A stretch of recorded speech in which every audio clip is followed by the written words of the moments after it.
Hello, everyone, and welcome back. We've got a Division 10 matchup here in the Collegiate Chess League's 2023 season. This is week 2. This is BYU versus University of Mississippi, also known as Ole Miss. We've got some games started a little early here, so let's tune in and check them out. All right, so looks like we've got Cam versus the Peace Dropper. This is Cameron Richardson versus Corden Heaps. So Cameron is from Mississippi. The Peace Dropper, Corden, is from BYU. And let's see how this game is looking so far. So it appears that Black is doing well. What's the problem? It looks like White is down a piece, unfortunately. Or no, not down a piece. The knight is hanging though. And what else? When the knight moves, this knight can come here, hit both of these pieces. Black is up 2 pawns. That is a fact. That is indeed what is the difference. But yeah, the Peace Dropper is 1700. Cam is 1570. So definitely in favor of Corden. All right, knight here though hits the rook, so there's that. Rook moves, kind of an awkward place to be. And oh, knight takes here, trying to take advantage of this pin being attacked twice. But there's a couple things wrong with this. First off, the knight can come here. Second off, there's rook takes. Oh, I guess bishop takes there. Okay, yeah, but knight here seems good enough to me. Knight's gonna take here with check. Respectful, thanks for the follow. Maybe the knight or the queen can't go here either because the knight covers this. Respectful, cheering on Brigham Young, UBC Chess Club. Thank you for the follow as well. Appreciate that. All right, so Black is doing well here. That's good for BYU. Let's check on another game that started a little early. We've got Beats by Con. This is Jaden from Ole Miss against constantly farmed Ethan Peterson, one of the captains of the team.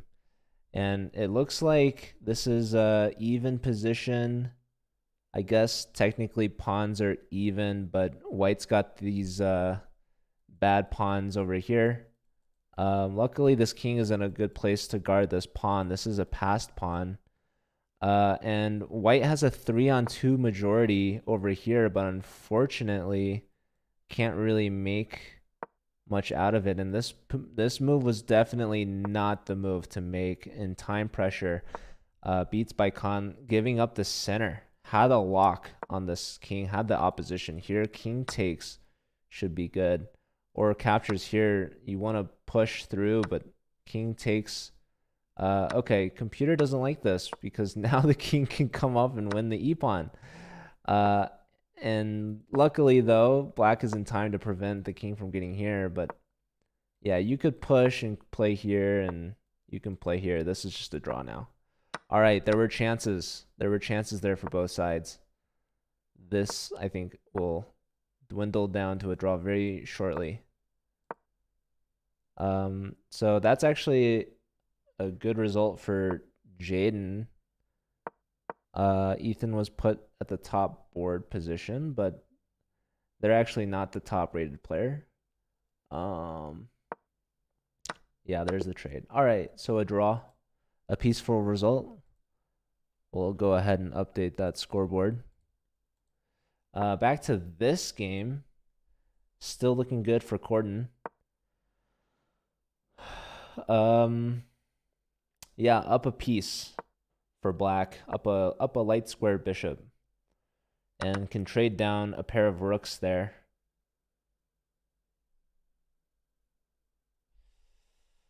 This bishop would love to get on the long diagonal. We have a check first. King steps up.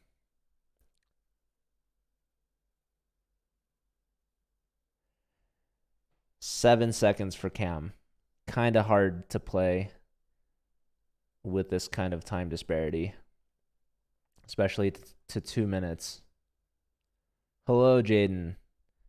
Good to see you. Jaden, do you want to cheer on the University of Mississippi, Jaden? There's two Jadens now. Here's the Chess Emperor. This is top board and club leader for Ole Miss. Looks like he is doing very well against Logan. Logan's the board 4 here for BYU. Down to the last rook.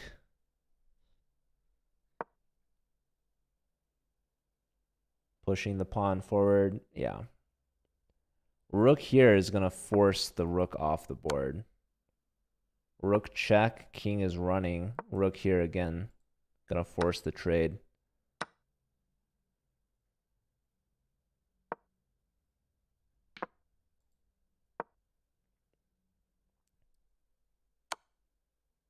The name Jaden. All right. How quickly can we checkmate? That was mate in 1. Here's mate. Nicely done. So Chess Emperor putting Ole Miss on the board. All right, Cam down to his last 3 seconds.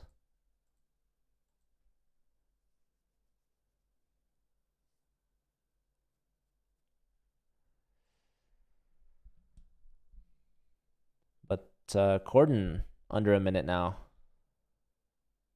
Any stalemates today? I don't think so. Haven't seen it from Brody yet.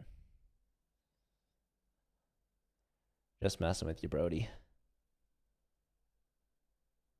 Okay. I don't know where the 4th game was. I don't know if the Amonal has played yet.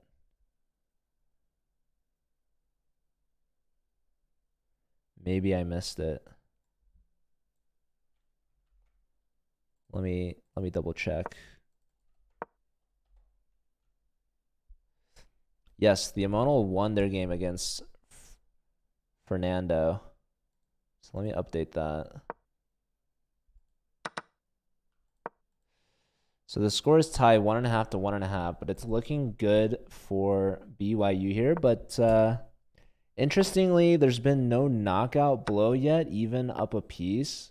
You got to watch out in these time scrambles. You really got to watch the clock. This is not going to help. Wow. That was surely going to be a mate. Oh my goodness. Imagine a perpetual. Queen here. Going this way. Take that. Uh-oh. A rook move and you can threaten this. Bring the queen back. Cameron is fighting for his life right now. Queen check. Queen here or here. Looking for some weird like perpetual stuff. Queen check. Rook over, pawn check. Very interesting decision. Queen check here. No. Here, looking for this. That's a check. King over. Mate is incoming. That's a huge blunder. Oh my goodness, of Botez Gambit. Rook takes. Corden absolutely in shambles. Queen to c3 played.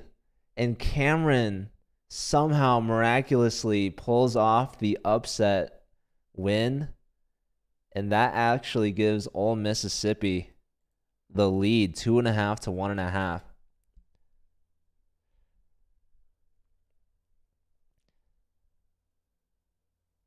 In time pressure, anything can happen. Time makes a fool of us all. And major props to Cameron for fighting in a seemingly dead loss position, down a piece for a majority of the game. Incredible. Never give up. That's what makes Division 10 so exciting. The piece dropper definitely dropped one there. Cameron dropped one first, but not to be outdone. The namesake. All right, what an exciting round 1, and hopefully that's just a small little appetizer of this match we're about to witness here. So round 2 now underway. We've got Logan versus Cameron. Definitely a rating mismatch here. Cameron with the white pieces. After that brilliant performance in the first round, looking to continue getting points on the board for UMass. We've got all the games underway. You'll love to see it. Maybe we should keep an eye here. Maybe Corden will redeem themselves against Ole Miss's top board here, Nico. All right, rook check. Bishop to e3 block, classic. Bishop f4, kind of annoying. Not gonna lie. Or even f5. Neither. We have a development move. The knight coming to b6. Perhaps going for d5. c4, threatening a fork on c5. Also taking away the knight d5 move. So the bishop tucks back. Maybe in the future, queen d6 ideas.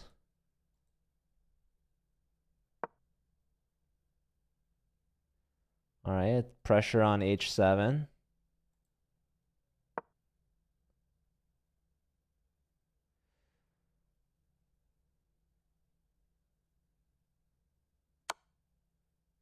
h7 not defended. Bishop takes with check. King has to move. Pressure on c4 though, but maybe bishop just straight back. Yep, so the piece dropper up a pawn. Bishop takes h7, quite the classic. All right, queen steps up. Pressure here. Whoa, we already have a result. Uh-oh. We have a miniature. f6. Already a tough sign. Probably you want to take here twice. Queen out, and there goes a queen. Check, check, and mate. Oof. That was a quick one. 10 moves on the dot. So a point for Cameron already. Cameron's been a beneficiary of the free queen department. He's been receiving gifts.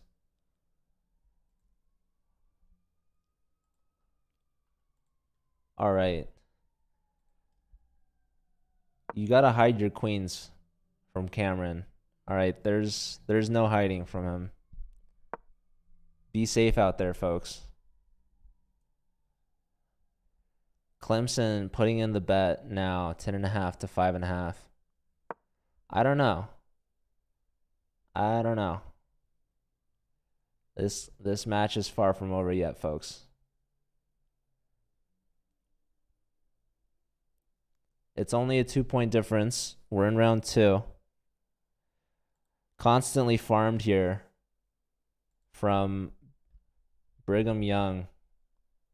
Top board on paper, I guess, but in actuality, I think it might be Corden. But he's up against Ole Miss's bottom board, Fernando. Fernando, though, has a decent position here. This is round 2, yes. How is Jaden doing? Okay, beats by Khan. This is Jaden here with the white pieces. Looks like we've got 2 knights and a bishop versus 2 knights and a bishop. Queens included, but I think white definitely has a better control over the center. Not sure about knight f8. But Jaden's playing up against a higher rated opponent. This is actually probably BYU's top rated player, the Amon Jeffries. We have a trade. Interesting.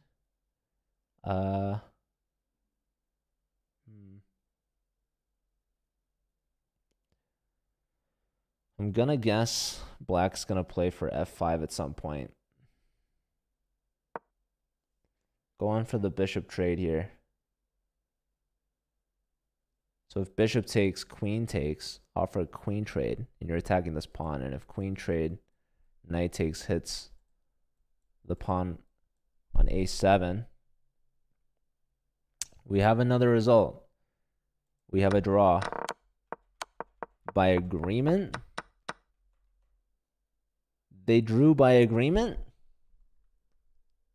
Oh my goodness. Who offered the draw? Nico offered the draw, the higher rated player. That's crazy.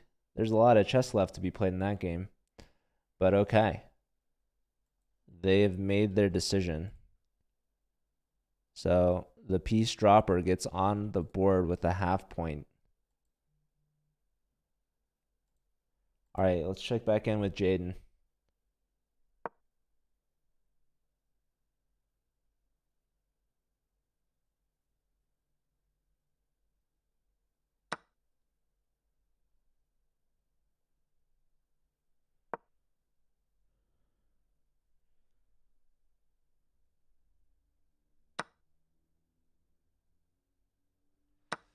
Bishop takes e4 recommended.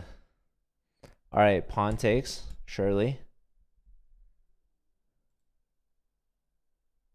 So what's going on here? We get bishop here. Queen defends, but that drops the pawn. Yeah. So missed by the higher rated player. And Jaden is up 2 pawns? 2 pawns. Oh, okay. 1 pawn.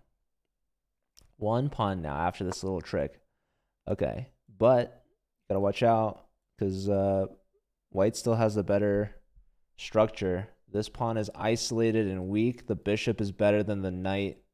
The knight is purely passive, defensive. This is under attack. This is under attack.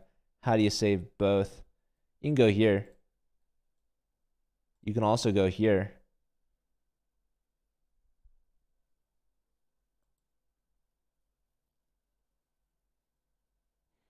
This comes with an additional threat of this as well.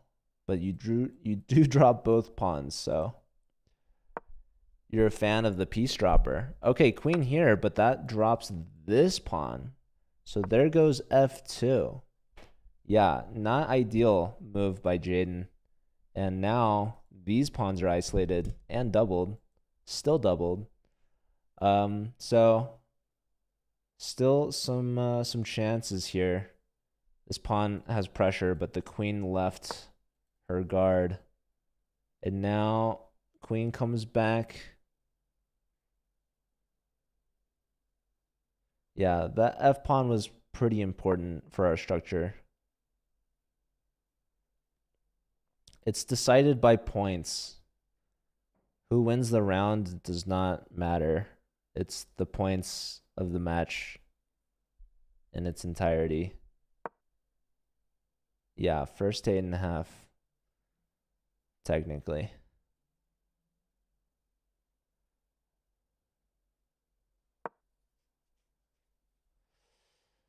I don't even know if it's technically first 8.5. It's just because like imagine both teams are at 8 and then someone draws the next game. It's not technically first 8.5 that way, I guess. You know, but okay, this is an interesting position because the queen attacks the bishop and we have to move the bishop, and now the knight is freed up to attack this pawn. Right? Am I right? Okay, queen here offering a trade. But if queen takes, knight takes, there's no saving this pawn. There is bishop here, but probably not ideal. I don't think. Here, saying if you take me, you're going to straighten out my structure. First to 8.51. Over 8, win by 1. No, you can still win by a half. Like, or actually, I don't think you can win by a half. Right? Because 8.5 to 7.5 is 1. Anyways, it's too complicated. It's too complicated. You guys just, you know intuitively. Okay. Queen's going to come here, but the knight's covering this. As we learned previously, knight on f8, there is no mate. Queen here. Just don't move your knight. Whatever you do. But yeah, Jaden missed his grand opportunity with f4, I think. Okay, we do have another game going on, and they're in a bit of a time scramble. We've got Fernando against Ethan. Ethan is up a piece, so that's pretty good. But as we've seen before, Ole Miss, they don't care if they're down a piece. They fight on, even if they're down on time, too. 6 seconds for Fernando. Let's see if he can channel his inner Cameron. Pawn push, the knight's kicked. Knight to d7. Ooh. Knight to g8. So the e pawn has to move at some point. Oh, there goes the c pawn. There goes the rook. There goes the c pawn again. Nope, they're just trading down. All right, the e pawn moves, so the knight can come out and play. And there's goes the a pawn. Nope. There goes the a pawn with check. Nope. The king is in to a6, but king b8, and then your knight is free. Am I right? There you go. Okay, king steps up. Interesting. King to a6. No.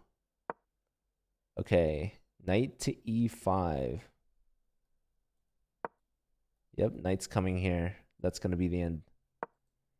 It's going to be the end of it. Let's check back in with Jaden.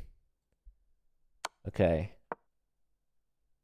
Jaden down a piece. Did we miss? What happened to the bishop? Where did the bishop go? Oh no. We lost it with the queen fork. So it's a pawn versus a knight. I'm not a fan of this move because we're giving these squares up. The knight's going to dive in immediately. Queen check. How are you going to block? Now your pawn's hit. You should probably go, okay, check this way. King move. Probably. Oh, no. What do you, oh, there was a knight that could take that. And also trading was just bad in general. Don't stalemate, though. Try your best not to stalemate. Here, here, and knight here is stalemate. Don't play knight here. Ooh.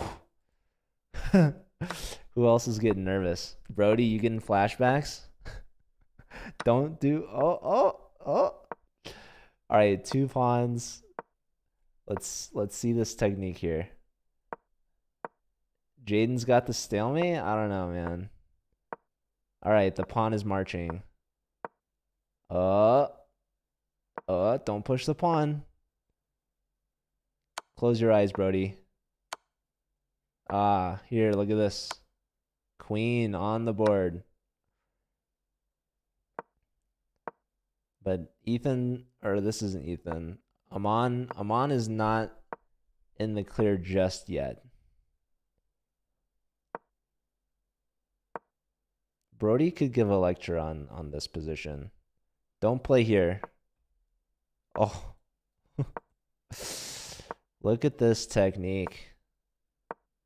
Oh, yeah. Queen here. Or here. You can even play queen here and you're winning. All right. There you go. You can under-promote to a rook. Resigned. One move ahead. All right. So Aman gets a point, and Ethan won their game. So top 2 boards for BYU. Bring it back to 4 and 4. So Yeah, it's back to even. Tied up here.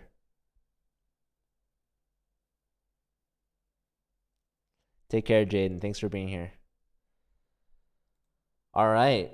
Tied after 2 rounds. Round 3 about to commence.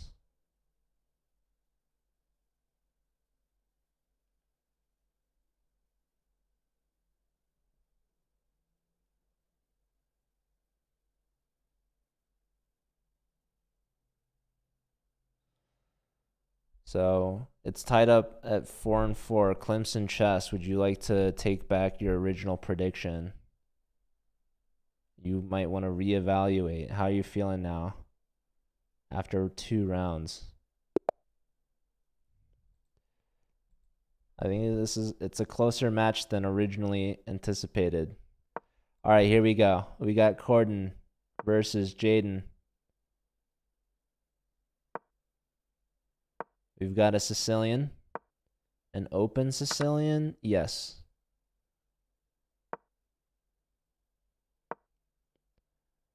$14.50 versus $16.90. Corden is the favorite based off the rating. Jaden only has a half a point so far. Fernando and Logan, they're both 0 for 2. And now they're playing each other. I think this is going to be the matchup that we want to keep an eye on. So Logan, going back to his F6 opening, we need to teach him this F pawn is not to be moved in such a way as this. So we have a gambit, D5, passed up here. Fernando looking good. How's the piece dropper doing? We were just looking at this game. We've got the open Sicilian here. He's looking fine. I think this is the focus matchup right here. This is the one we want to keep our eyes on. Probably a knight sacrifice is like really good. You know? But knight here covers this though, so maybe not. Okay, knight coming in though.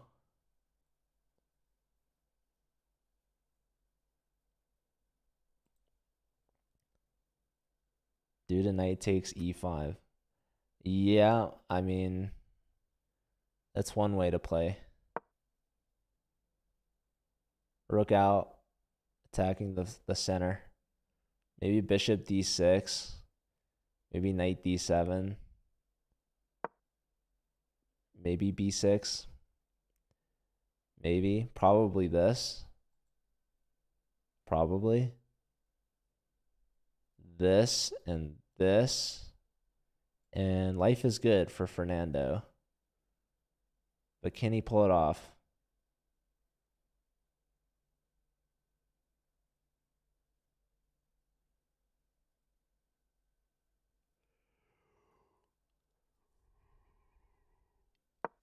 All right, bishop to e3. So the knight could take. That's cool. Or you can just continue your development, which is also cool. Probably you want to try to get castled eventually. A6. Preparing for b5.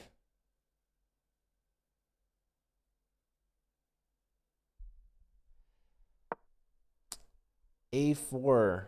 Preventing b5. But maybe bishop to d7 to prepare for it yet once again.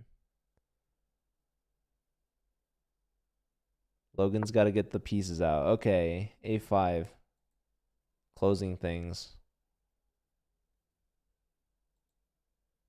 Let's check on some of the other games really quick. We've got the top rated players here. Chess Emperor versus Aman. Chess Emperor agreed to an early draw earlier. An interesting decision for sure. Against Corden. All right, queen trade. Black still yet to castle. Here, interesting choice for white. the king is already castled queenside, so how do you want to take? This rook is going to come to the b file. You know it. These pawns are doubled and isolated, so not ideal. Let's see. Has Logan made any moves? Okay, so Logan gets checked after the move a5. King steps up to e7. The knight is getting kicked, maybe back. Or maybe you take the bishop. Logan's last name is Bishop. You think he likes bishops? You think that's why he plays chess? It's in the name. Zergrush, I don't even know. Yeah, but the king is the most advanced piece in Logan's position. All right, now it's a tie with the bishop. But that was still impressive. It's not every day you see the king really leading by example, taking charge of his army.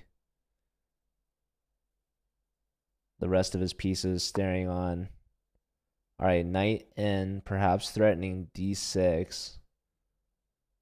So don't play queen to c7. Maybe you take on d5, actually. Nope. Bishop to h6. d6 check.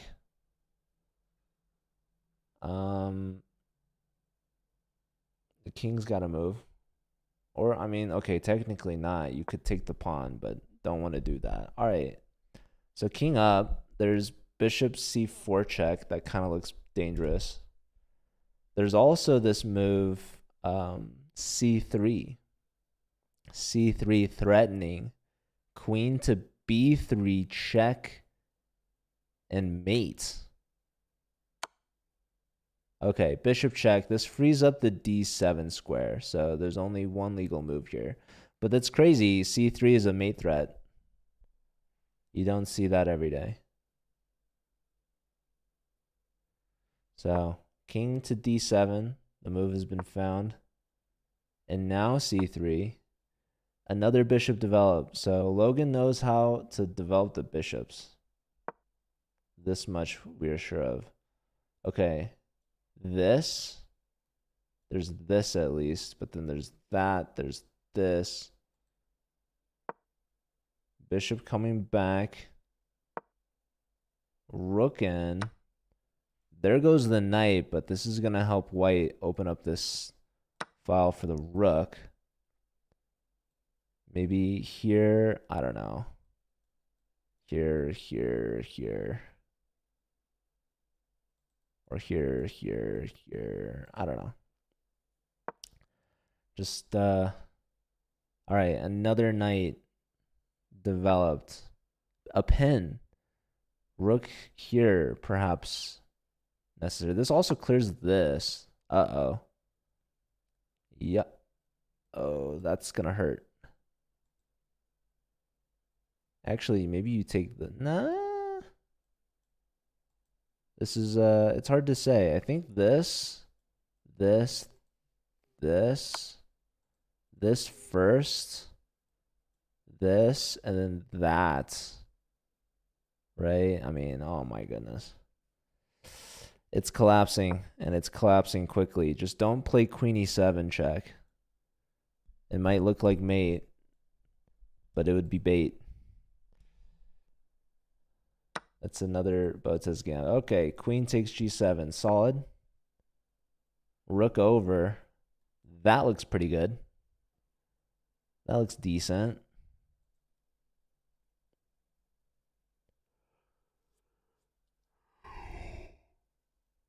Not bad. Played. On the board. It's going to take something with the discover double check. This is going to collapse soon. All right, let's check back on with Jaden versus Corden. So, rook and bishop versus rook and bishop. Opposite color bishops, by the way. White is up a pawn. It's a doubled pawn, but it's a pawn.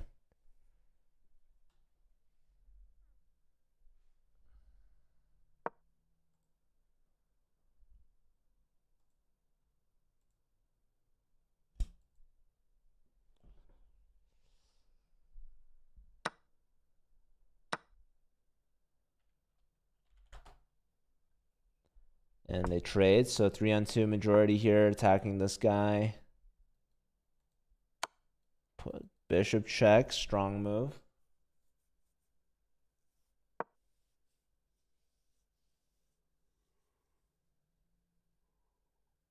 So low on time though for Corden. I mean, it's a good position. Probably push the pawn. Yeah, but okay, maybe not. Maybe the problem with this now is you're promoting on a dark square, right? And this bishop kind of hunkers down on the dark squares, so. Okay, rook, I don't know.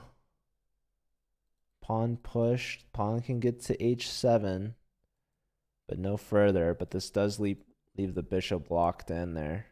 Hard to move like that. Okay. Check. King here. Very important you don't go here. So that allows some discoveries. Okay, trade off there. Pawn push. This should be a draw. Oh, there goes the b pawn. Yeah, that was not ideal to give that up. Kind of unnecessary.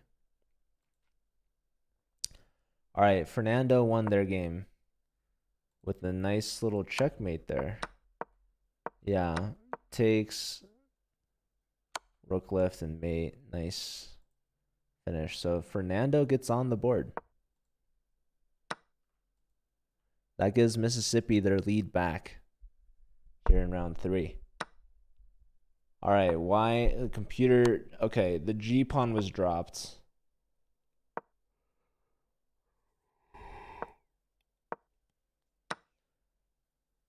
The D pawn is dropped, but the G pawn is gonna run. The G pawn. Uh-oh. The D pawn is running? Don't push D4. No, there's a queen now. Check? Wait. Check? Does white know they can promote? No, they don't. Doesn't matter. I mean, maybe. Sort of. Queen? Bishop takes, king takes. Oh my word. Oh my goodness. They both have queens. Don't do queen h1 check. The bishop's covering. There's queen d4 check. Oh, what is this? Now white can give checks. White's so low on time. Check. Your b pawn is hanging. Oh, there goes the b pawn. Check. Take the b pawn. Maybe.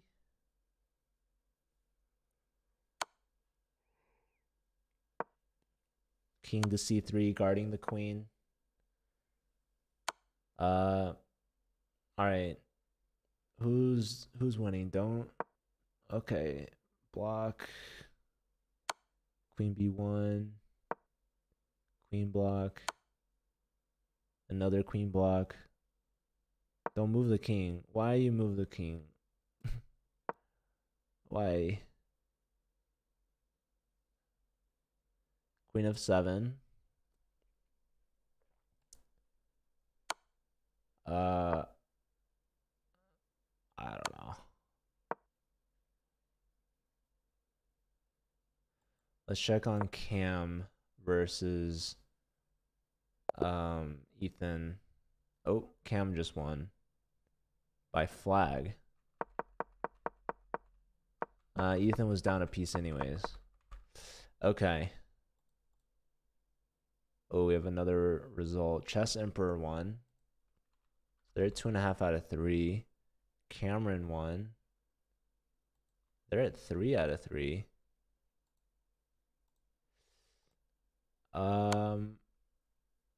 Yeah, that's really good results for Mississippi here. And this is a draw. So Jaden gets to a full point. And Ethan gets to... No, not Ethan. Corden gets to a full point as well. All right, 4.5 to 7.5. So if Mississippi wins the 4th round 3-1, then Clemson was right. So, yeah, BYU, they had a really good second round to tie it up, but then they dropped it again in round 3 here. Only getting a draw 3.5 to a half. Tough round there to follow that up. So they have one final round remaining. If they can sweep, they win, but that's going to be a tough task. Any point for Ole Miss will win the match, and I got to imagine Mississippi can do it. So waiting on that round to start, but after this match, we do have another match, a Division 4 match between Carnegie Mellon and UMass Amherst. So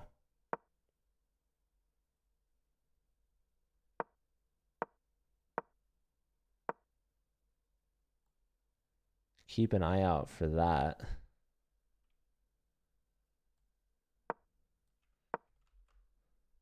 All right, in the meantime, round 4 underway. Amon versus Cam.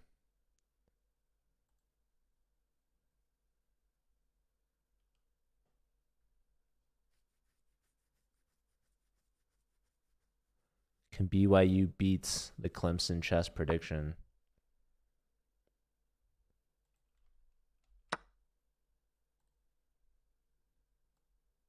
I think they can. I think they can get more than 1 point in this round. But we'll see.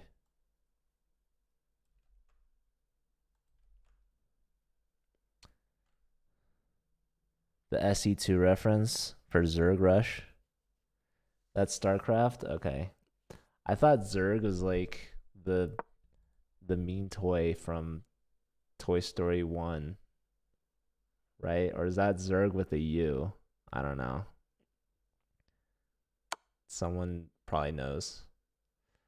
I'm hoping. Or maybe I just sound crazy. I probably sound crazy regardless. All right. So Amon, he's got the rating advantage here. Cameron, of course, we know is very strong. Yeah. Jaden, though, has a very favorable matchup here against Logan. Logan still looking for their first points. If BYU needs the points at any time, now is the time. That's a free pawn. Maybe free was not the right word. There's this and that. Actually, was it a free pawn? Anyways. There's like queen a5 checks or something, but you don't really want to give up the queen. But all right, knight out. Perhaps going here. This would be a good move.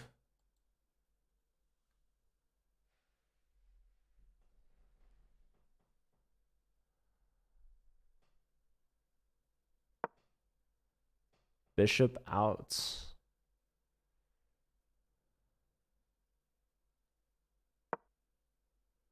Okay, develop attacking the center.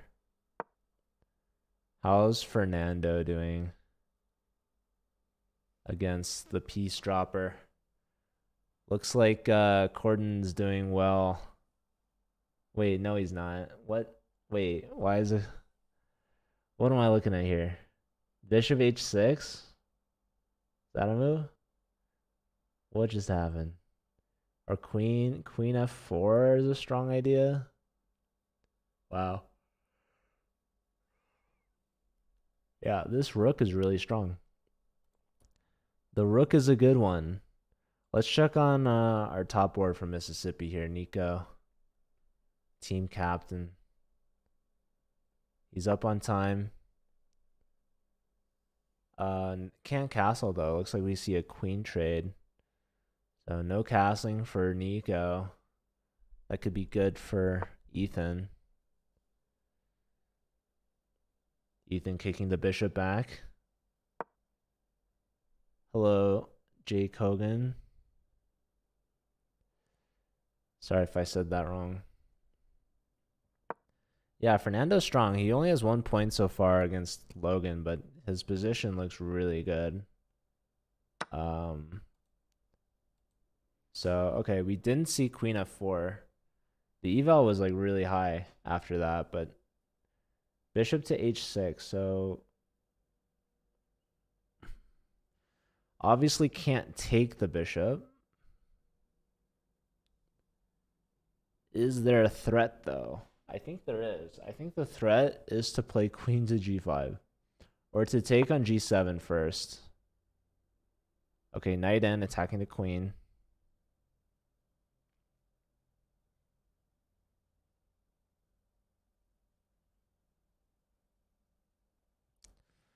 So the queen's got to move or the bishop's got to take the knight.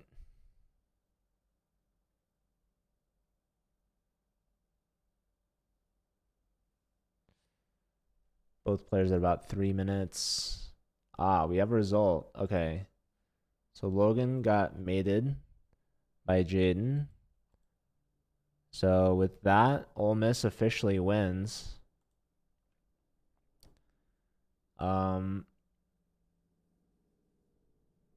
Logan, not his match today.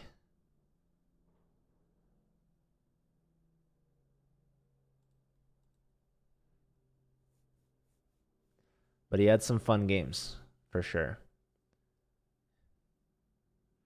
Logan Bishop. What a name. The Bishop trademark. All right. Chess Emperor here. Look at these bishops, man. Look at this king. No C pawn and a bishop here. No light square bishop either. Very beautiful piece. All right, the knight's kicked. Knight's probably going to come back to C3. Wow. Computer likes knight D6. Knight C7 is a free piece, unfortunately. So, and this wasn't even the piece dropper. This was constantly farmed. And he's getting farmed right now by the Chess Emperor. Okay, rook over, making a threat.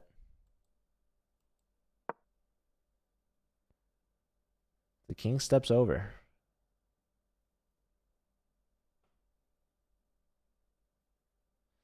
The knight's still pinned though, and if the king wants to come here, it's still going to be pinned.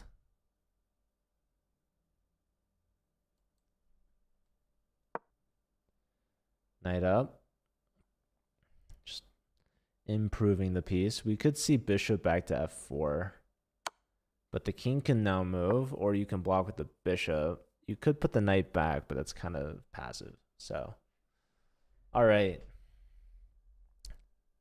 Looking good for Ole Miss. Are we going to see the prediction from Clemson Chess play out? He guessed 10.5 to 5.5. Can BYU beat the spread? We should get some chess gambling on the market. Who would participate in that? I guess it depends. All right, so Amon versus Cameron. Cameron looks to be doing okay. Doubled pawns on the F-file, not looking too hot.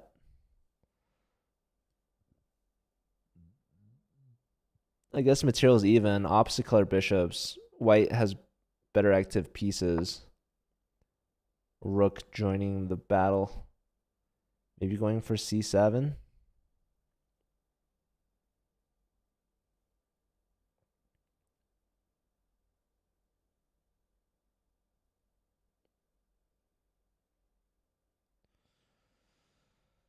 Where else to go? Where else to go? Both sides under 2 minutes. Rook. Rook here probably seems reasonable. Perhaps. Let's check on Chess Emperor again. Looking good. Chess Emperor up a knight, even if it's pinned. Still seems to be doing well. E5 is a move here.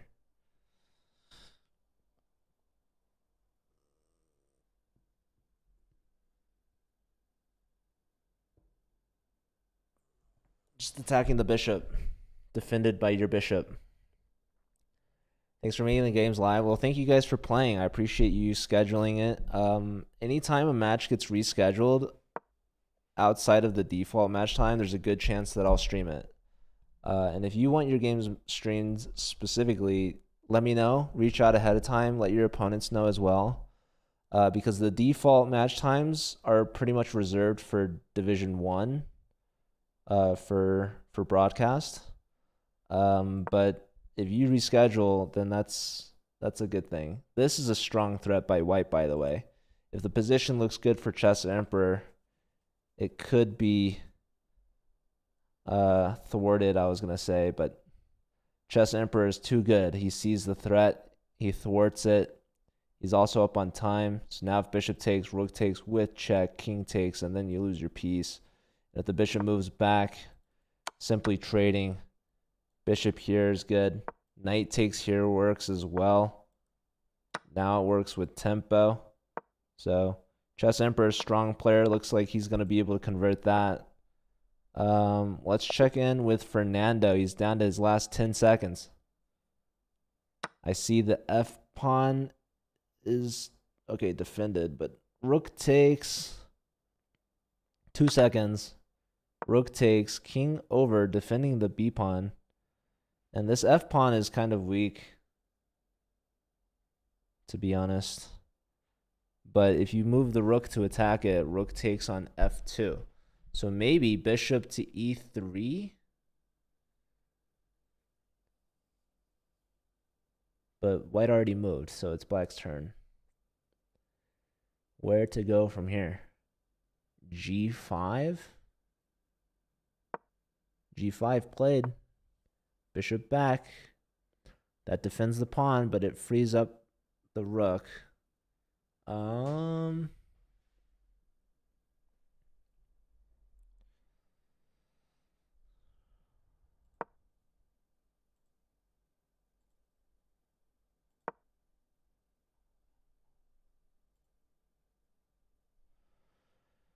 Bishop back to E5.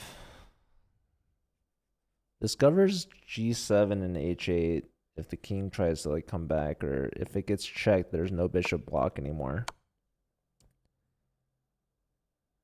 Pawn push instead. King up, rook all the way over.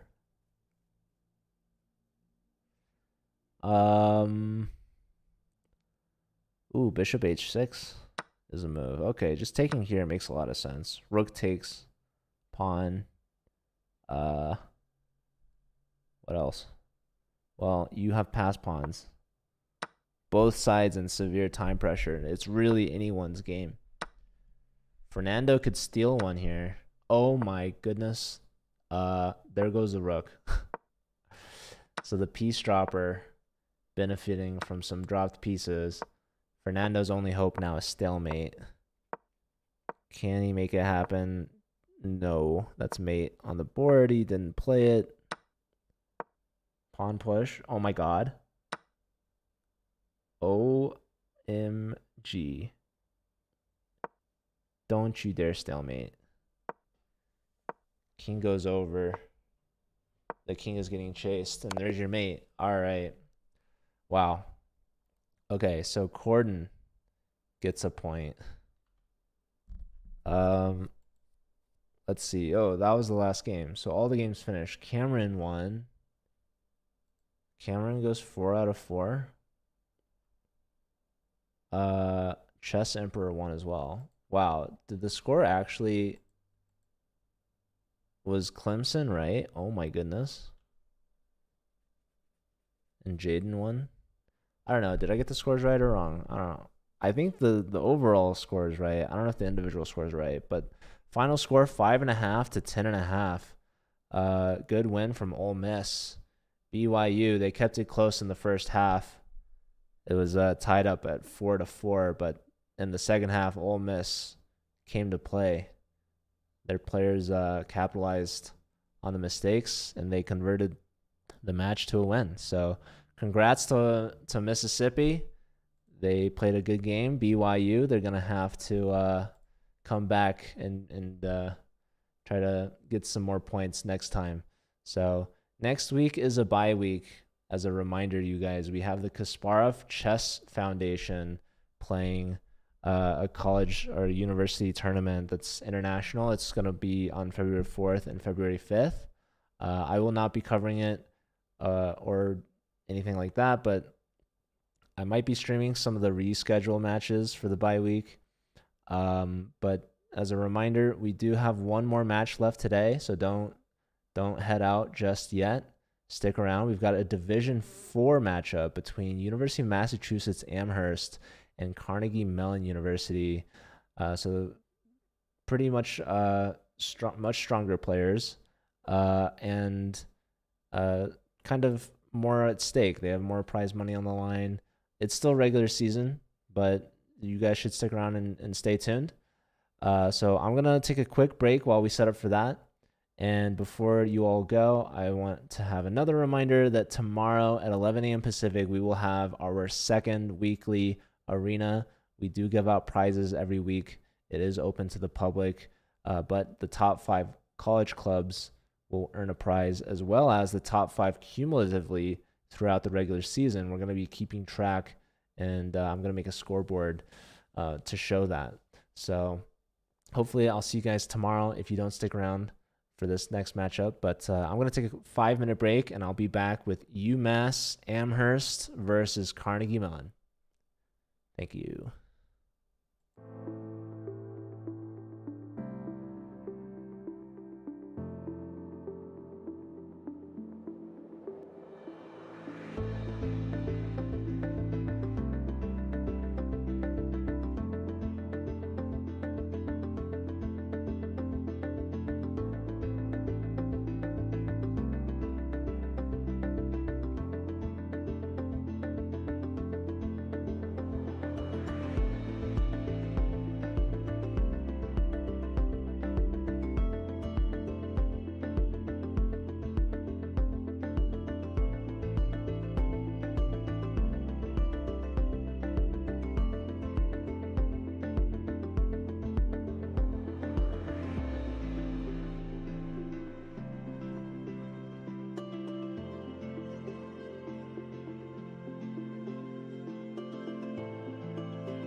Hello and welcome back. We've got a Division 4 matchup here in the Collegiate Chess League Spring 2023 season.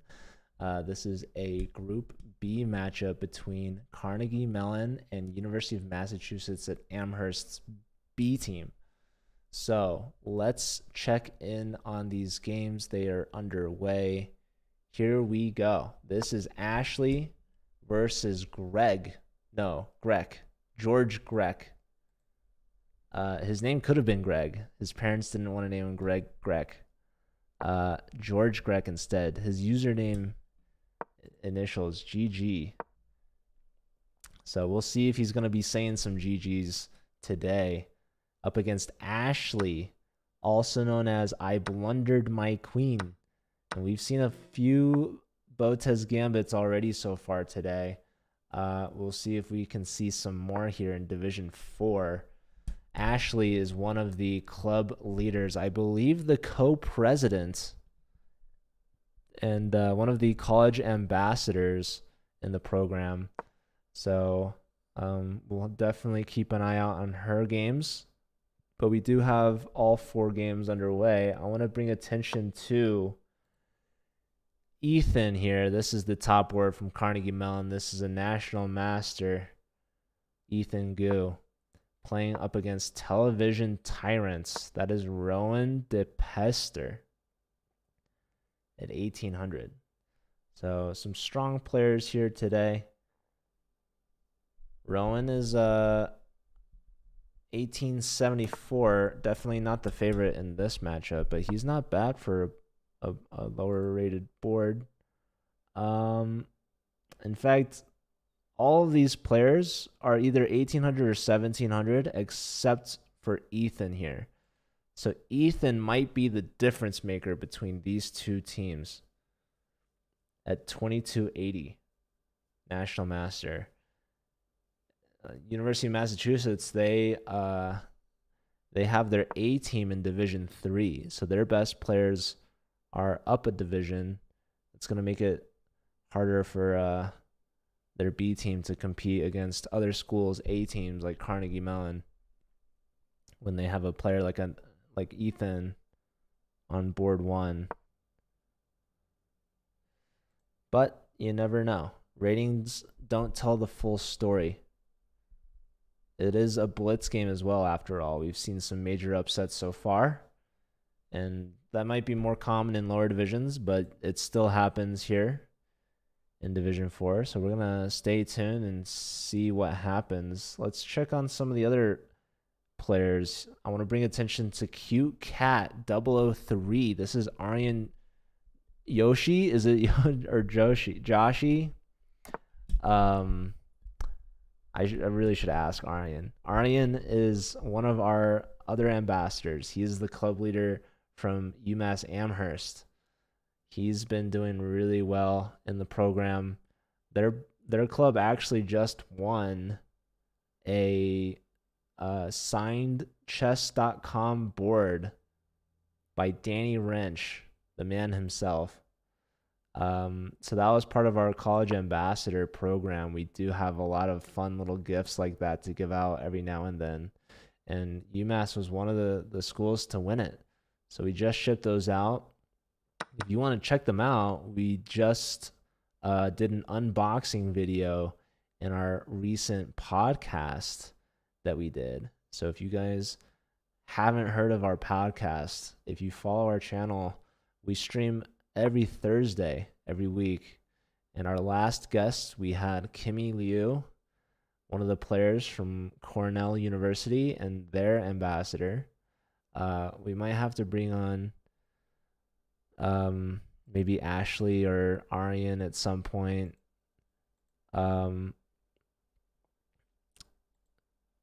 But yeah, we've done like 7 episodes so far. It's been pretty fun, I gotta say. I should make a podcast command. Should I do that right now? Well, we'll do it later. But yeah, we stream it here. It's live streamed. And we have a record of it. You can watch our YouTube channel, actually. Do I have a YouTube command? I should. There you have it. We should have like a custom URL. Anyways. All right, back to the chess match at hand. Maybe we keep an eye on the top player here. Ethan. How is Ethan doing? Well, we have a trade here. Ethan hasn't castled yet. Fun fact. Slight pressure on d4. No big deal.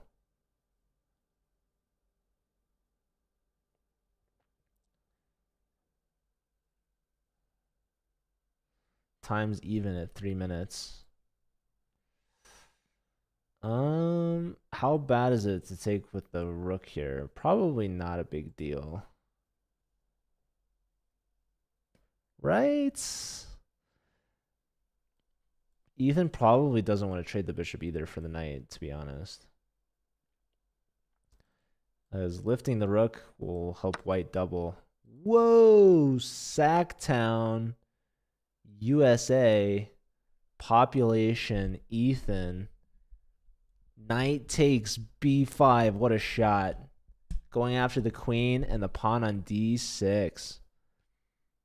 So pawn takes, knight's coming here with check. Hit the bishop. If queen takes, pawn push, discover, skewer.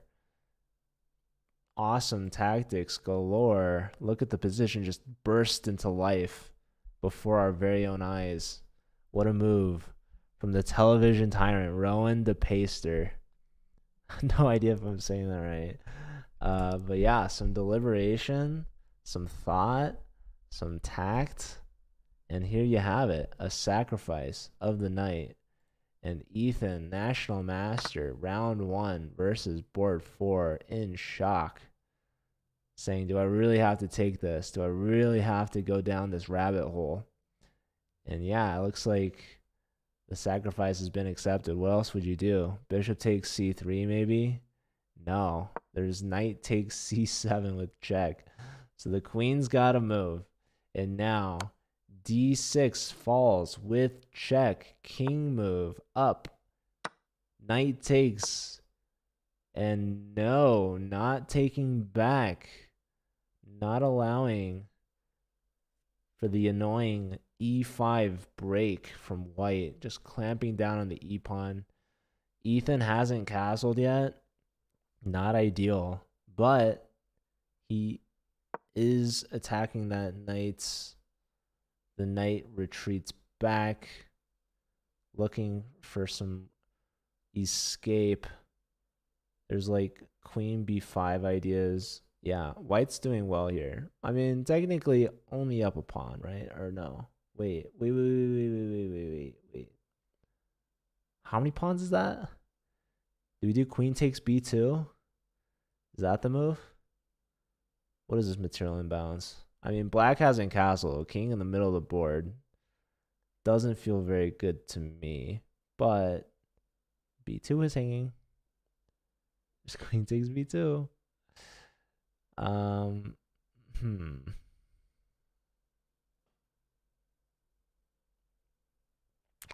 Yeah, and Ethan, you can tell, is uncomfortable. Very low on time as well, right? A minute to 2 minutes. Let's check on some of the other games. We've got Ernesto Pesto versus Dadaru. That is Henry from Carnegie Mellon against Philip Adams from UMass Amherst.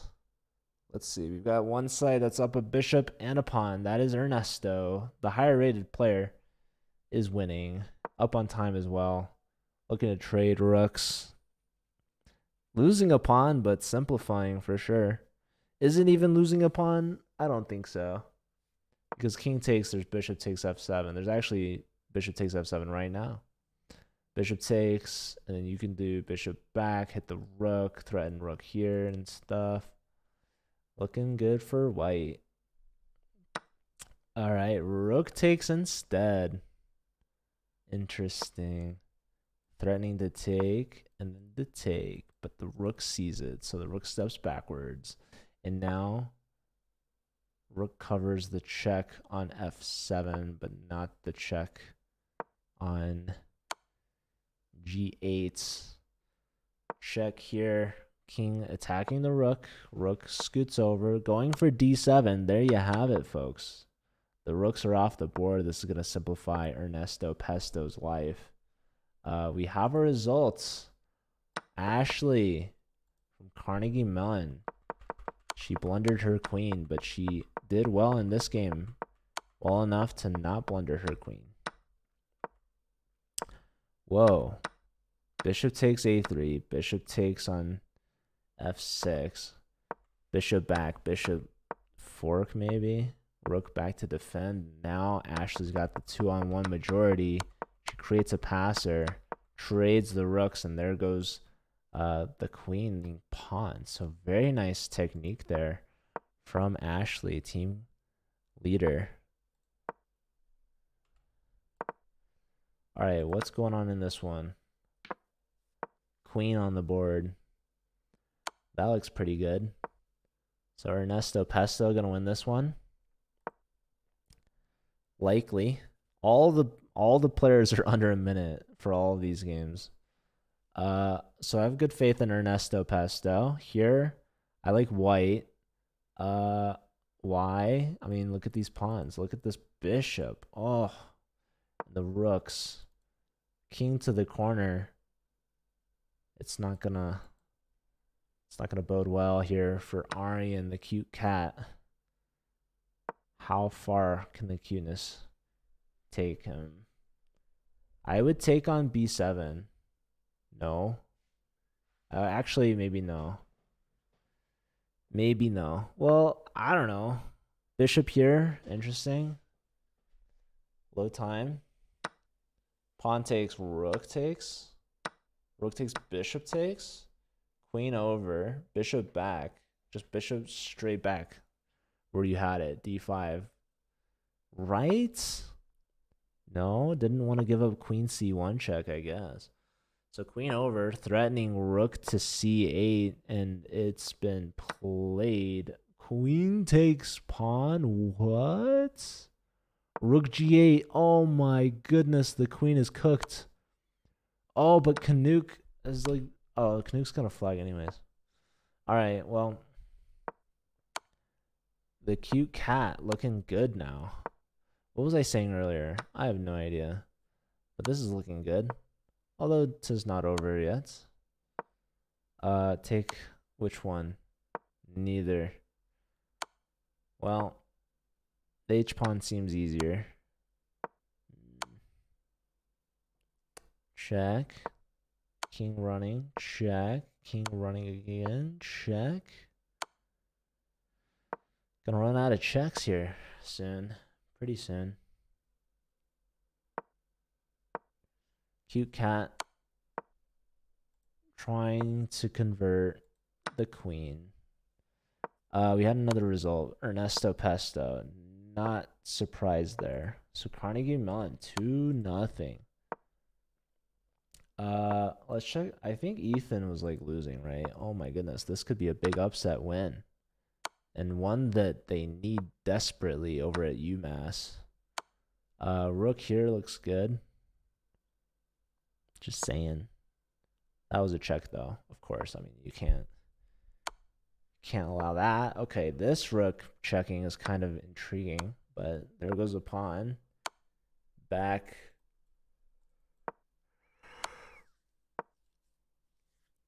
Block with the rook. Leave the rook on. Don't want to trade. Very natural. 5 seconds for Tyrant. Maybe Ethan can get a dirty, dirty flag. Attacking the B pawn. Rook check. Saves the pawn. Canuck won their game. Ooh. Carnegie Mellon, man. They're 3-0 right now. 3-0 to start this match. And surprisingly, only their top board, their national master, is going to lose. So very interesting. Very interesting indeed. But Ethan could win on time, dude. There could be a flag. Mark my words. King takes the B pawn. Maybe you're going to win this one pawn at a time. Stops the pawn. You could play... What could you play? Well, here, you could try to stalemate. Rook takes pawn? Ah.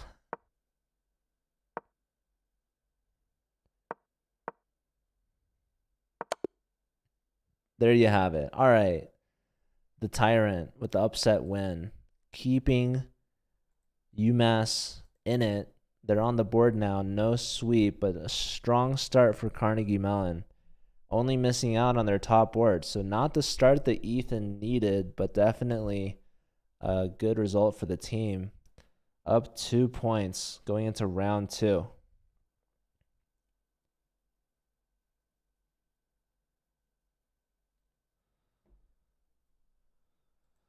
Yeah, Carnegie's definitely the favorite in rating. So, but like we just saw, the rating doesn't necessarily matter. Television Tyrant, he's got the most difficult player out of the way early in round 1. It might be smooth sailing for Rowan after that point. Ernesto Pesto back at it again for Carnegie Mellon. He's playing against Aryan. Aryan had a tough start. Let's keep an eye on Ashley's game here. Ashley is not only one of our ambassadors, but also one of our interns, I believe, which is pretty cool. Castles.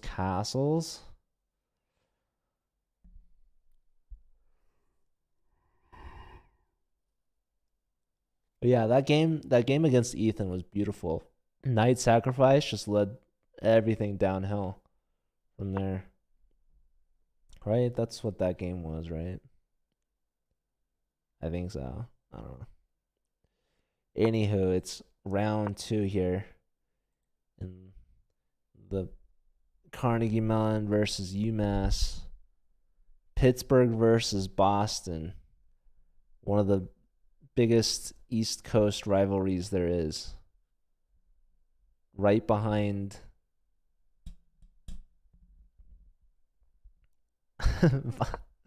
Boston versus New York. No, I don't know. Pittsburgh, I guess their main rivals is like Philadelphia, right?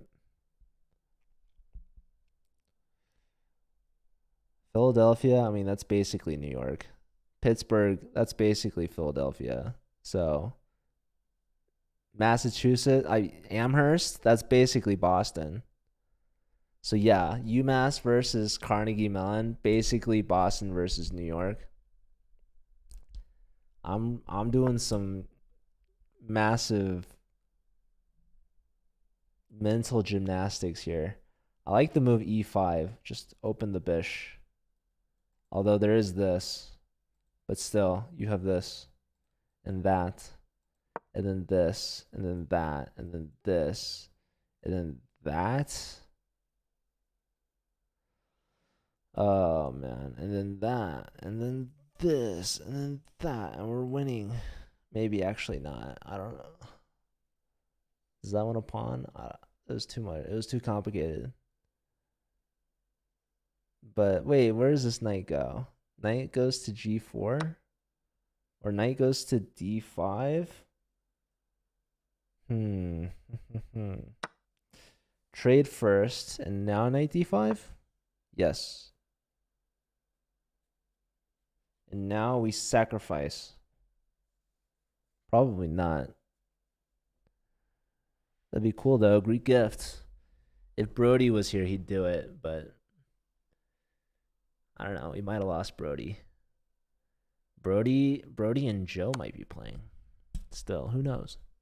Whoa, we do see the bishop sacrifice. Greek gift from Ashley. She's going all out. She's full sending. I think the problem though is knight check, queen takes. I think that's the problem. We'll see. We'll see. We do see it. Queen takes. Uh-oh. Television Tyrant taking. So Ashley, she blundered her queen, but like it was more like blundering 2 pieces. because she at least got the queen back. She actually got the queen first, but yeah, she's down 2 knights now.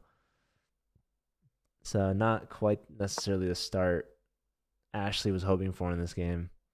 A little ambitious with the queen sack, perhaps, or not the queen sack, the bishop's sack, the Greek gift. Perhaps Ashley didn't calculate the queen sacrifice or the counter sacrifice.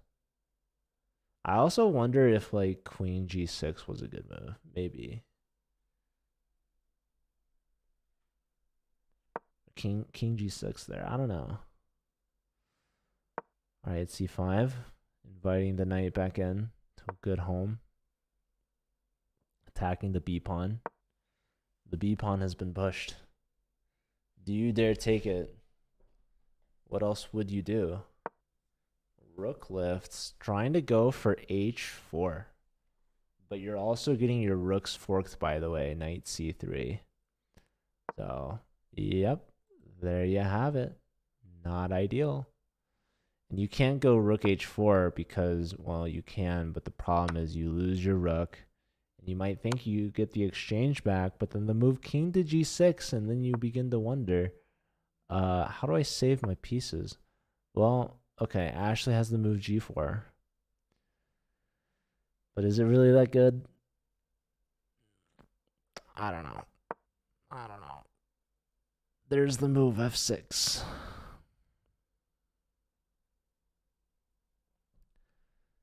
The old f6.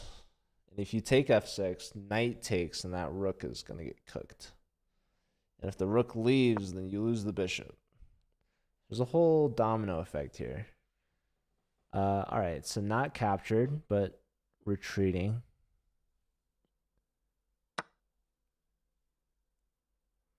What you could have done is maybe... no, knight takes was too good, I think. All right, taking this way. Knight to d3, looking real nice. Real good there, knight d3. No, knight takes on c5. Close enough, really, if you think about it. Because the knight could always... Wait, there was no knight d3. After knight takes c5, there is knight d3. I'm actually losing my mind. I was thinking this knight could come here. Somebody stop me. Somebody help me. I need a nap. Here's Ethan's game just now against George. Sir GG. I've heard of GG's in chat. Now I've heard of GG's in chess. G Grek. Grek reminds me of Gek, which is short for gecko, of course. Good guy, George. Top board. The UMass Amherst B team is like so well rounded. You have like, let's see.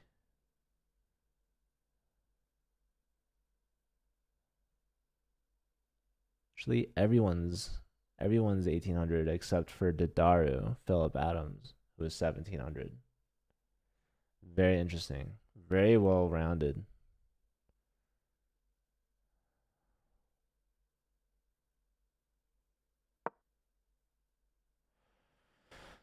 Okay.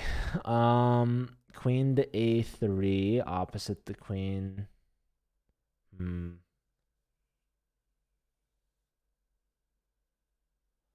Our rook's a little pinned though. It's kind of annoying. Rook back.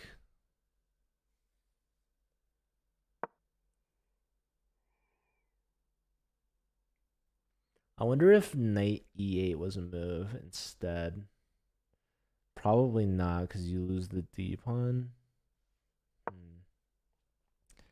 Anyways, rook's all here. Queen takes on a7, so that's the purpose behind a3. And now the b pawn is hanging. Oh my goodness. Right? Right? What is this move? Oh man. All right, 1 minute for Ethan. Let's check in Didario. Philip versus Kevin. Kevin with the Rubik's Cube profile picture. Didario with less than a minute. Pooks, thanks for the follow. Welcome. Okay. Lots of time for Kevin. Not the same for Philip.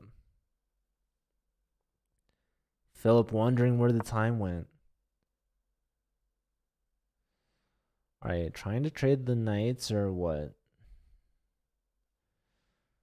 The rooks are connected, but now, wait a second. There's rook takes on d3. Oh, no. I think white probably a while back got confused by... Well, yeah, rook takes. The problem is if takes here, you lose this guy. So you took the knight, but you lost a rook. So it's an exchange. Knight defending and attacking. Bishop here probably. Check. That's one way. Oh, check here, and that's another way. So this is looking good. Takes, but takes with check. Two outside connected passers up in exchange. Life is good. Kevin's going to convert this. He's up on time. Didario is in resigned territory at this point. Let's check on the other games. Make sure I'm not missing anything. Back to Ethan. Is Ethan going to lose twice in a row? Bishop there, threatening mate. What can be done? I don't think anything can be done at this point. I think Ethan's got this in the bag. The bounce back win. One desperado. Rook block. Hoping for something. A pre-move. A prayer. So Ethan gets a point. Their first point of the match. And yeah, he's back on track. Wait, I should look at another game. 3 seconds for Philip. Kevin with 2 minutes. Where's the mate? Show me the mate. Starting with g3, I like it. Knight attacking the rook. Rook goes to e3. No, check first. King up. Rook check. Rook c2 check. Seems real. King takes pawn. Would you make a queen or would you make a knight? That's funny. King takes, but now you take the knight. Yeah, okay. Queen takes f4, not played. f5 is played. Takes, pawn push, pawn takes. And now that e-pawn can go and deliver the final blow after some trades first. No stalemates, though. Don't stalemate. Mate in 1. Missed. Mate in 2. Found. Easy peasy. All right, Kevin with the point. Oh, we got a lot of games in now. Oops. Kevin with the point. Cute Cat lost to Ernesto Pesto. Oh.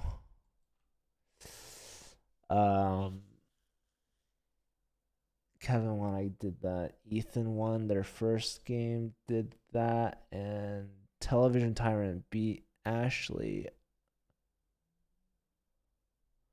That's their second point? I think so. Is it? Either way, 2-6, right? Doubling their lead from last round. How was Ashley's game? What happened? I thought Ashley was... Oh yeah, she sacked. She went too hard in the paint is her problem. Very classic. Classic mistake. All right, we're halfway through the match.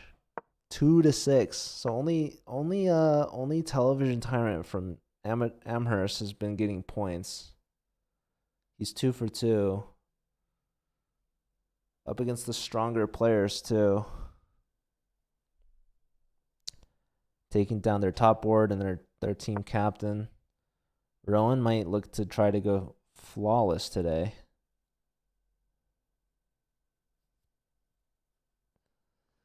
All right, so we have some of the games underway.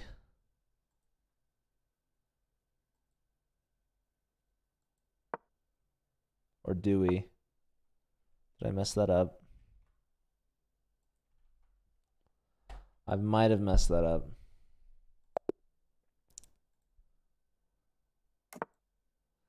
We'll keep an eye on this game for now. We've got Ashley versus Aryan. These are the two ambassadors, the club leaders, the captains, the everythings. Is Aryan the president? I don't know. I should know Aryan better. He's one of the more active ambassadors.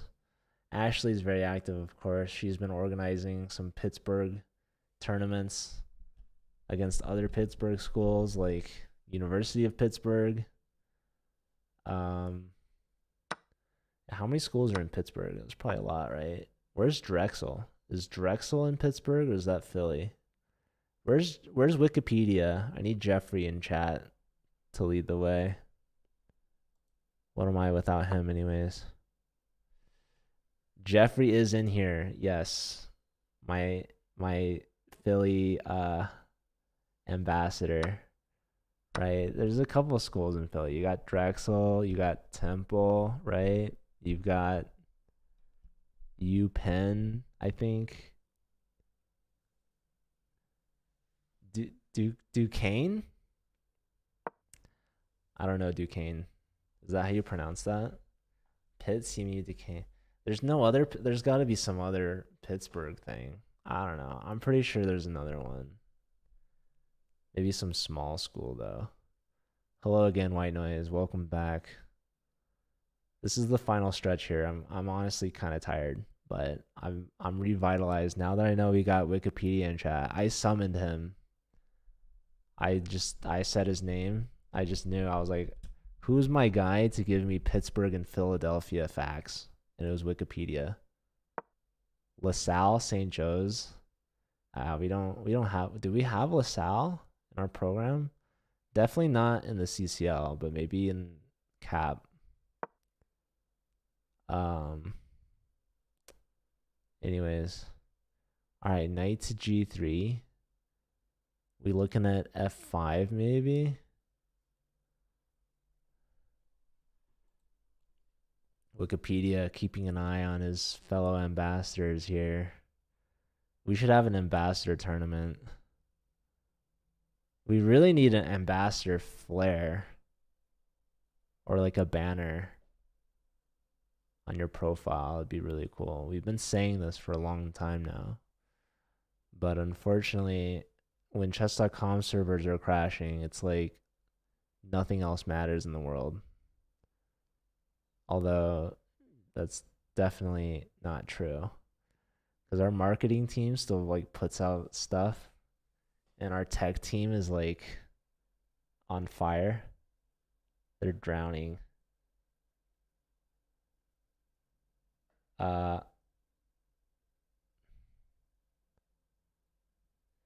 Man, I'm also forgetting. I have like so much little things here and there to do. Like every time I get a DM to do something and I can't get to it right away, it's pretty bad because I like read all of my messages and maybe can I mark it as unread on Discord? I don't know. But I lose messages really quickly and then I'll go back and see like I never responded or they'll like message me back again. I like when people remind me. That sending the reminders is helpful, but people probably don't like doing that because maybe they feel like they're being a bother or something, but it's better than me missing things. But yeah, I have to like gift memberships and stuff, and people like ask me questions that aren't necessarily related to CCL or sometimes not even the ambassador program, so it's like harder to get back to those. But I don't know. But it's all good. We're chilling. I wonder if knight takes e5 is an idea. Follow up with d4, but then probably knight f3 check. Pawn takes, kind of annoying.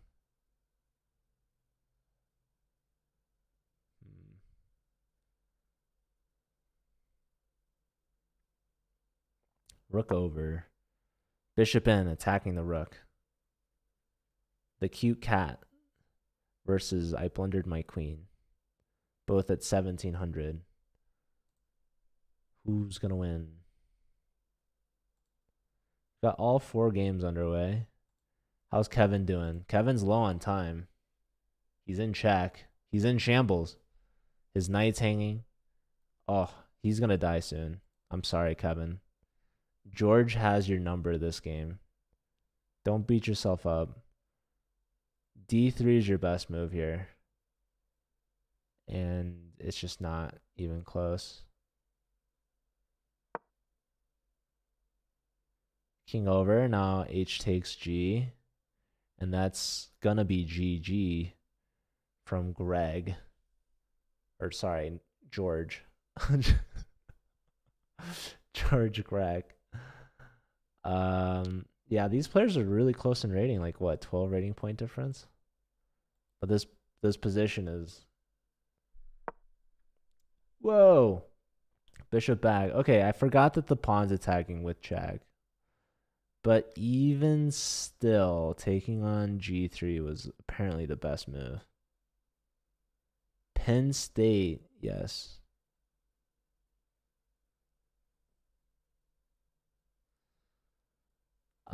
Also, I'm just like, sometimes on Discord, I feel like messages disappear somehow. Like if I scroll back far enough, I am like missing conversations that I know that I've made before. But all right, the knight leaves, and even though the knight's still dead where it is, if the knight moved anywhere else, you get mated on G2.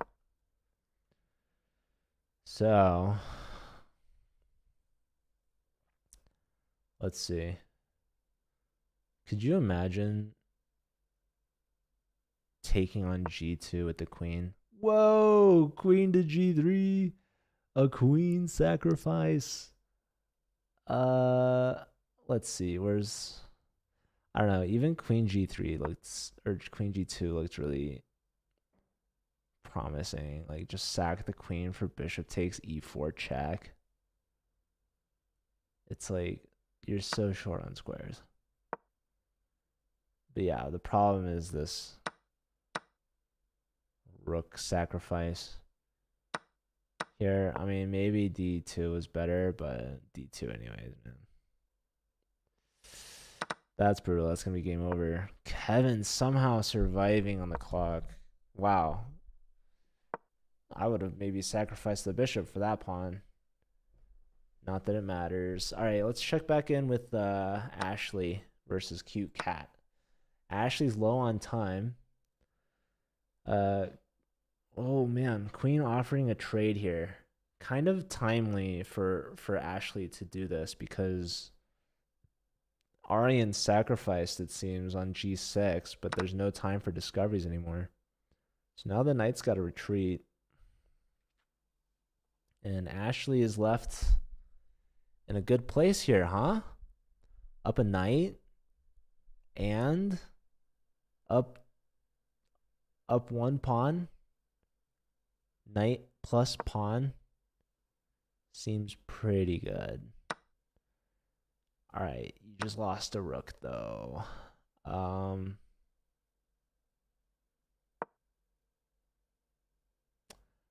attacking, rook defending, knight defending.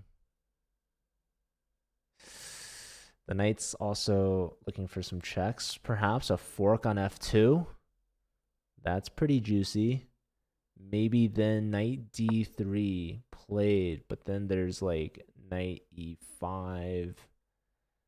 And I don't know. Maybe White should move her king. No.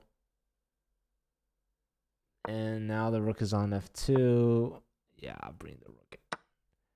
Rook to E2, attacking the bishop and the G pawn. This is going to spell disaster. Rook back. You'd love to play rook F1 to mate on F8, but the problem is you get mated. Rook H2, king g1, and then rook e to g2. King here, and yeah, you'd love to play rook f1. There's rook here, but knight to f3, and that is a mate in 2. Multiple ways. GG. So Ashley taking down Aryan. Big point there. She improves to 2 points. All right. Other games going on. George won his game, his first game of the match. And we've got 2 left here in this round. Television Tyrant, who's been carrying the UMass team so far, doesn't seem to be doing so well here. Down a pawn, and it's a deep one, and it's defended. So the bishop's hit right now. TV Tyrant, Rowan's going to move the bishop. Wait, no, the bishop's defended by the rook. My bad. So we've got options here. But what are the options, really? How's Ethan doing? Our resident NM of the match. Okay, so he's got the black pieces. He's got this really nice e3 pawn and bishop on f2. It's 2 knights versus 2 bishops, queen and rook. Looks to me like black is up a pawn, so that's cool. Knights are connected. Can black take the knight?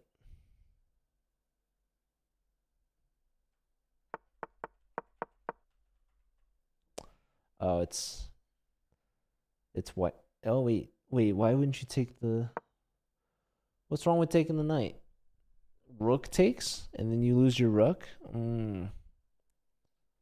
Some weird stuff going on, man. Rook over.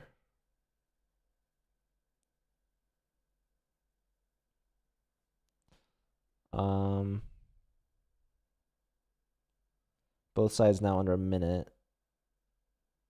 Ethan very much lower on time. Ethan had a loss in round 1, an upset, and then a win, a bounce back. And now this could be another loss. But Philip is taking his sweet, sweet time. Let's check in with Ernesto Pesto. Henry Siegel. Okay, so up a pawn for black. On the outside. 5 seconds.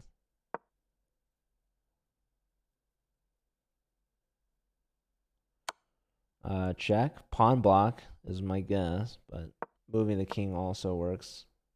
Back here, rook back, trying to save all the pawns. Pawn lives matter. At least to Ernesto. But that's why he's up a pawn. So king steps back, unpinning the pawn. The f pawn's going to run. No, not anymore. Oh, but the king's getting in. The king's going to flush this rook out. King to g4. No, went the wrong way. Now move the f-pawn. All right, this rook's scrambling, trying to attack anything that moves. King up to g5. Yes, the rook, though, is blocking, unfortunately. Yeah, use your rook now. Bring your rook in to check. Rook. Oh, this is more complicated than it should be. Maybe rook e4 was good there. I don't know. All right, the rook is infiltrated. Never give up. Never surrender. Both sides under 10 seconds. This could be a flag for anyone.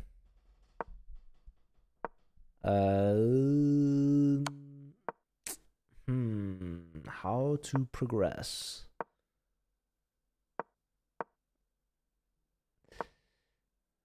All right, offering a rook trade. Finally, something new. Declined. All right, back to the old. You're playing horribly. It's all good, Aryan. I hope you have safe travels. Or aren't you traveling today or something? I don't know. Mouse slips? Yeah, that's tough. Okay, come on, black. Let's make a pawn move. Oh, all right, defending. I honestly feel like they gotta be close to 50 move roll, right? Like, when was the last pawn push or capture? It's like a lot of shuffling here. A lot of shuffling.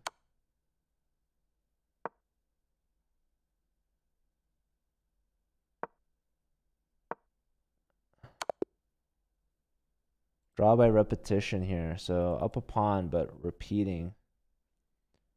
Ernesto and Rowan. And Ethan won their game.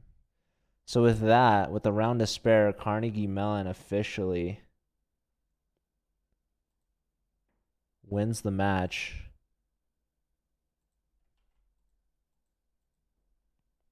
But there's one round left.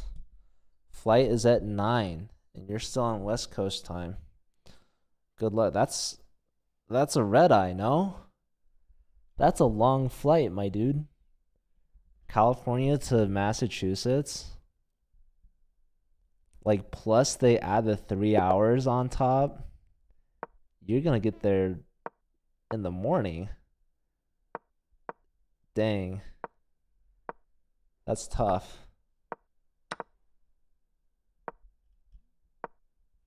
9 tonight, I'm assuming you mean? I don't know. You could mean 9 in the morning, but anyways. Yes, safe travels.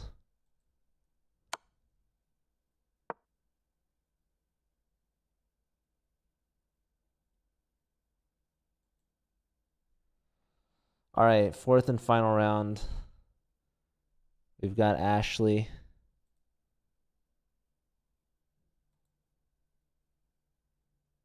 We've got Ernesto Pesto against George Grech. We got a Scandi on this one. Classic. This threatens to take on f3. This either doubles the pawns or it drops the d pawn if queen takes. So probably bishop e2 would be my guesstimate. Played on the board. Castles. Black going for their same old setup, maybe. I don't know. Bishop out to d6. The queen's going to go to c7, probably. Well, maybe not. Maybe connect the knights first. Knight d7. Nope. Question the bishop first. And then knight d7. All right, here's Aryan, who's saying he's playing poorly today.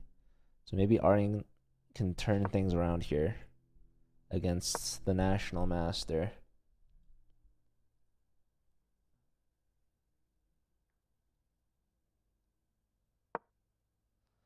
Violin M from CMU.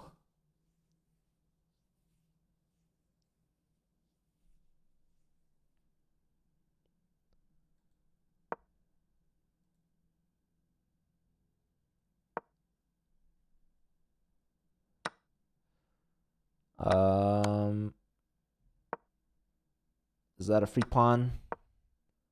Ethan thinks so. He takes. Gotta watch out for bishop to b7.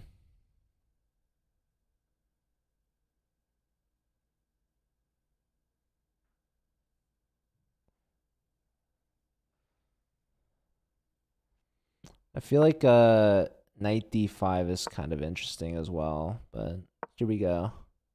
Bishop comes out. Queen steps back, defending the e-pawn. Can black play e5 or d5? Probably not. I don't think I would do it. Let's see. Can we calculate? d5, pawn takes d5. Look, I can even draw arrows. Knight takes, bishop takes. Less than ideal, perhaps. But maybe playable, right? 3 attackers, 3 defenders. Is it a good move, though, is the real question. Does it get you anything? Maybe after a few trades, there's like this rook d1 idea. Like after the knight takes. Less than ideal. Every pawn of Aryan's is on a dark square. He's thinking here. He's under 4 minutes. Still early on in this round. Even though Carnegie Mellon has won, UMass is still playing for match points because one of the tie breaks at the end to determine playoff seeding are your score points accumulated. So it all adds up, and it's worth something in the end.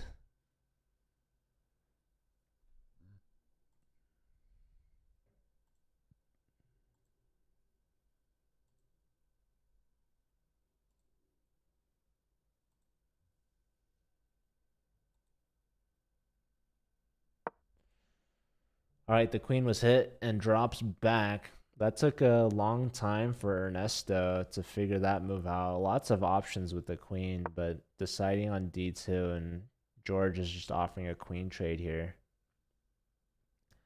Do you take it? Do you not? Where's the knight going? Looks like e4.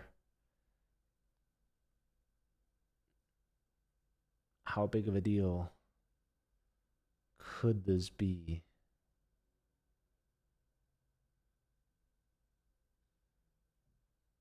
Do you want to trade queens?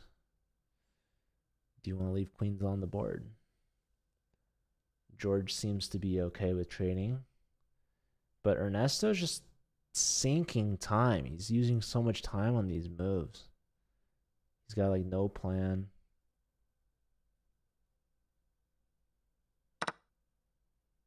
All right, the queens are off.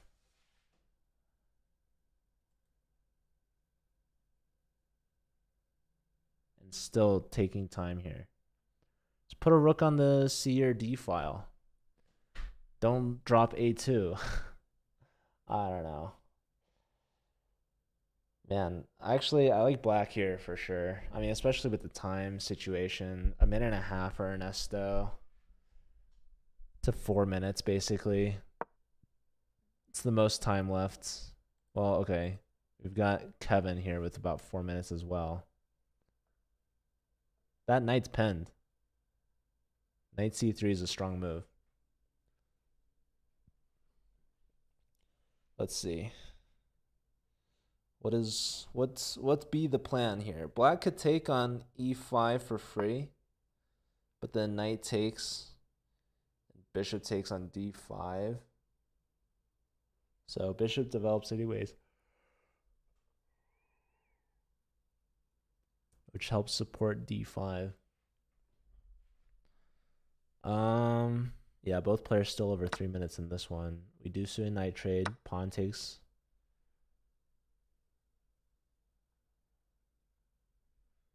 Yeah, Ernesto's like the lowest on time.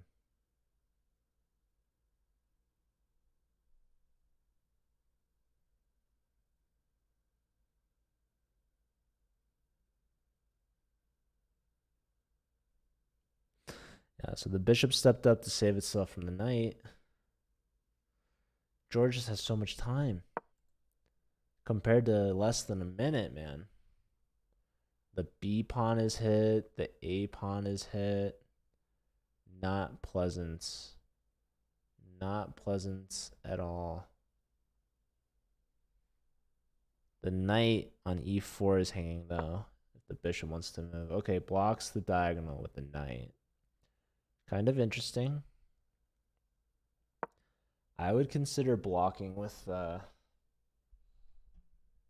bishop instead, because there I was worried that maybe black plays g5, and then our bishop has to go all the way back to h2, and then we get like weird problems again.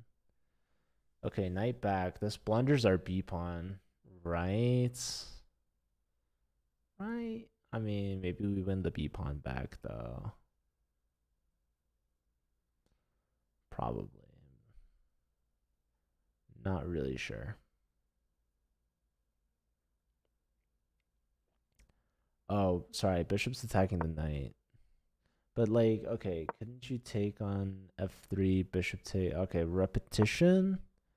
That was number 2, right? I don't know. Okay, let's check on. No, this guy's got so low time. The knight's guarding the b pawn, but temporarily, right? Bishop takes, bishop takes, bishop takes b2. Nope, black's just going here. Was there knight to d6? Maybe an idea. Knight here, that's a fork of rooks. So bishop takes is a thing. Done. Yeah, trade of rooks there. Interesting. The A pawn is hanging. The B pawn. Both B pawns are hanging. There goes one pawn. There goes another pawn.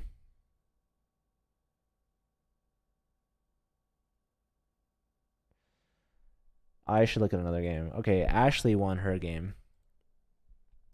That's a nice little mate there, huh? Let's see how this went for her. Oh. We got... Okay.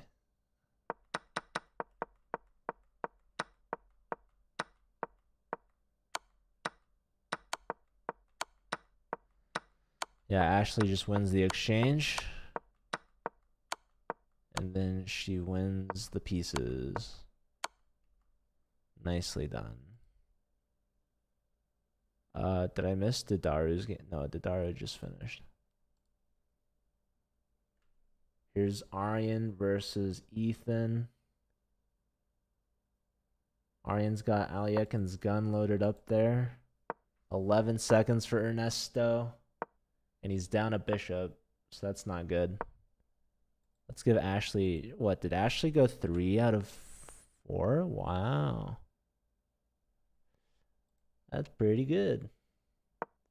Ernesto, last 5 seconds.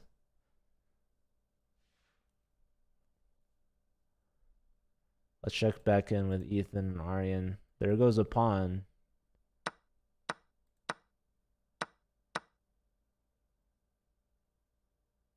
But looks like white has the pawn advantage here.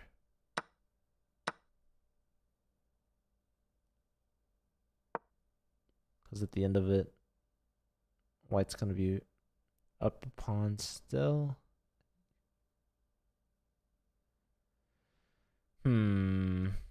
Rook here. Rook here.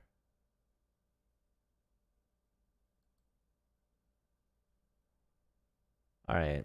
What the heck? Back to Ernesto. Getting tired. All right. It says black. Oh, no. That was a blunder. So George gets a point. Finishes 2 out of 4. Peak Lucio. Thanks for the follow. Did Jaden's team win? Jaden from Ole Miss? Yes. Ole Miss beat BYU 10.5 to 5.5. Exactly what Clemson Chess called out. Somehow, Clemson Chess gets the predictions on the nose. Okay, this pawn for this pawn. This pawn's a runner now. Rook here. Such a good move. Found. That's lights out. The old GG.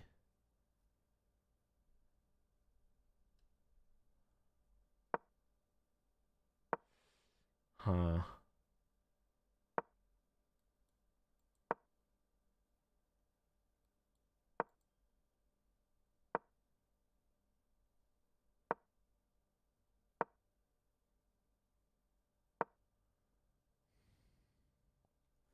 Under 20 seconds for Ethan. Ethan's winning. That's my commentary for this game. Ethan's gonna win. Ethan's number 1. King here. We're threatening mate. Check. Check. Check. And then queen. Nicely done by Orion. Here, you just take that.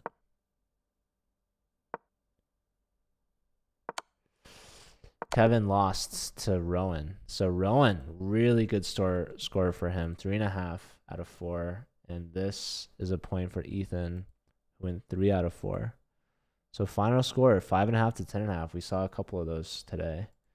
Here's the Kevin game that we missed by the very powerful television tyrant.